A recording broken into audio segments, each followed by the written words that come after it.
Hello friends, আশা করছি আপনারা সবাই খুব ভালো আছেন। আজকে আবার চলে এসেছি প্যারিস ভ্রমণের আরেকটি ভিডিও নিয়ে। আজ আমরা সেন রিভার এক্সপ্লোর করব। এখানে সেন রিভারের ওপর দিয়ে কিছু রিভার ক্রুজ চলে। আজ আমরা সেটাতেই ভ্রমণের জন্য চলে এসেছি। এখানে রিভার ক্রুজের জন্য আমরা প্রথমে চলে এসেছি বোর্ডাও পোর্টে। এখান থেকেই রিভার ক্রুজগুলো ছাড়ে। তার রেন্ট হচ্ছে আপনার ওই 17 ইউরোর মতো, আর ভ্যালিডিটি থাকে 2 বছরের মতো, আর কোনো টাইম স্লটও থাকে না। যখন যেমন সুবিধে 2 বছরের মধ্যে আপনারা আসতে পারেন। আর এখানে প্রত্যেক 35 থেকে 40 মিনিটের মধ্যেই একটা করে ক্রুজ ছাড়ে।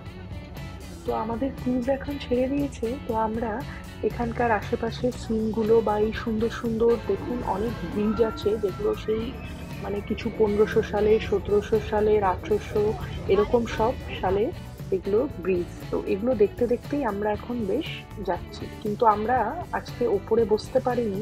তার কারণ থেকে থেকেই বৃষ্টি হচ্ছিল, তাই আমাদের ক্রুজের ভেতরেই বসতে হয়েছে। এই রিভার ক্রুজগুলোতে প্রায় 1 ঘন্টা 10-15 মিনিটের মতো ঘোরানো হয়। আর হ্যাঁ, আপনাদের বলা হয়নি, এই বোর্ডাও পোর্টে আপনার হচ্ছে 2 রকমের পোর্ট আছে। একটা হচ্ছে ইটালিয়ান পোর্ট আর একটা ফ্রেঞ্চ পোর্ট। তো আমরা যেটা এসছি সেটা হচ্ছে ফ্রেঞ্চ পোর্ট। তো এই ফ্রেঞ্চের ক্রুজগুলো এরকম হয়, ইটালিয়ানগুলো আর একটু অন্যরকম হয়। ওই দেখুন, আমাদের পাশ দিয়ে আরেকটাও ক্রুজ যাচ্ছে, এটা মনে হয় ওদিক ওপাশ থেকে রিটার্ন করছে। ক্রুজের ওপরে বসলে হয়তো এই দৃশ্যগুলো আরো বেশি ভালোভাবে উপভোগ করা যেত, কিন্তু কি আর করা যাবে, এত থেকে থেকে বৃষ্টি হচ্ছে যে সেটা সম্ভব হলো না। আর এই সেন রিভারের ওপর দিয়ে যেতে যেতে অসংখ্য প্যালেস দেখা যাচ্ছে। এই প্যালেসগুলো সবই ওই 1700-1800 সালে।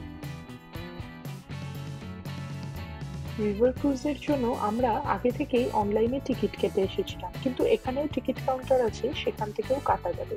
কিন্তু যেহেতু এখানে কোনো টাইম স্লট মেনশন থাকে না, ক্রুজের জন্য এখানে আপনাকে লাইনে দাঁড়াতে হবে।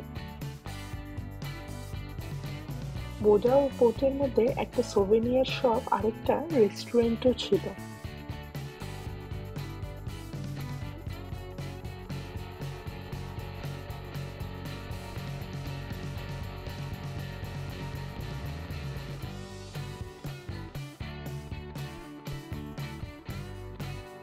আমাদের প্যারিস ভ্রমণের অন্য ব্লগগুলো দেখার জন্য ওপরে দেওয়া লিঙ্কগুলোতে ক্লিক করুন।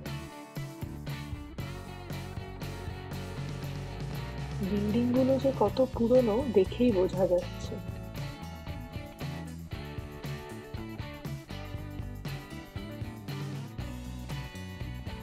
ভিডিওটি যদি ভালো লেগে থাকে অবশ্যই একটা লাইক অ্যান্ড কমেন্ট করে দেবেন। আর এরকম আরো নতুন নতুন ভিডিও দেখতে হলে অবশ্যই চ্যানেলটিকে সাবস্ক্রাইব করবেন। এরকম নতুন নতুন ভিডিও নিয়ে আবার খুব শীঘ্রই ফিরে আসবো। তো আজকের মতো ব্লগটা এখানেই শেষ করছি। Thank you.